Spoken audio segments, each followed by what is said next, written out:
মোহাম্মদপুর বাসরাঘাট 400 টাকা বাকি খাইয়া না 500 টাকা খাইয়া বলবেন ওই মিয়া আবার টাকা চাও ব্যারিস্টার সুমন পাইয়া গেছে এই বিল ব্যারিস্টার সুমন দিব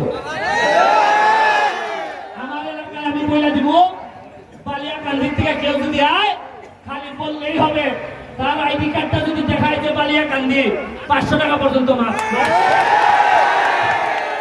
আমার এলাকায় 24টা চা বাগান আছে।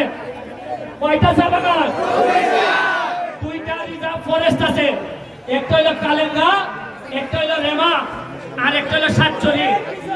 আমি এইখানে আপনাদেরকে ট্রেকিং করা যায়। আপনারা 2 রাত থাকার মতো ভালো সুন্দর সুন্দর জায়গা আছে। আমি আপনাদেরকে দাওয়াত দিয়ে যাচ্ছি, শুনেন।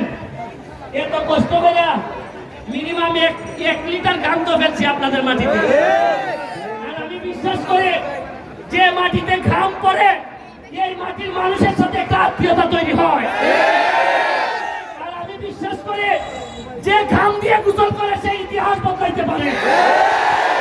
আজকে আপনারা আমাদের জন্য যে ঘাম আপনারা অডিয়েন্স হিসাবে দর্শক হিসাবে দেখলাম 3টা থেকে আপনারা এই গরমের মধ্যে বসা। আমার পক্ষ থেকে আপনাদেরকে আমি কৃতজ্ঞতা জানাই। আমাদের জন্য আপনারা বসেছিলেন। আমি দোয়া করে যাচ্ছি আপনাদের জন্য। আমি এমন একটা বাংলাদেশ দেখতে চাই যে বঙ্গবন্ধু জননেত্রী শেখ হাসিনার স্বপ্ন দেখতেছেন, এরকম একটা বাংলাদেশ তুমি বানাইতে চাই।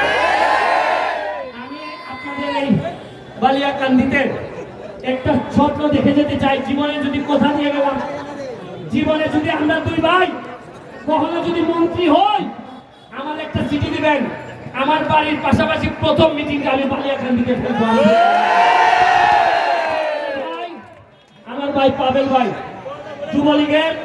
যুবলীগের ত্রাণ বিষয়ক সম্পাদক, কেন জানি আমার মনটায় ডাকে তারও একটা মন্ত্রী হওয়ার সম্ভাবনা আছে। খুব ভালো লোক। আমি ফিনিশিং দিব। 2টা কথা ভাই বলেন যে বালিয়াকান্দিতে আইবেন কিনা মন্ত্রী, এটা ভুলে দেবেন। আমাদের দেশে হবে সেই ছেলে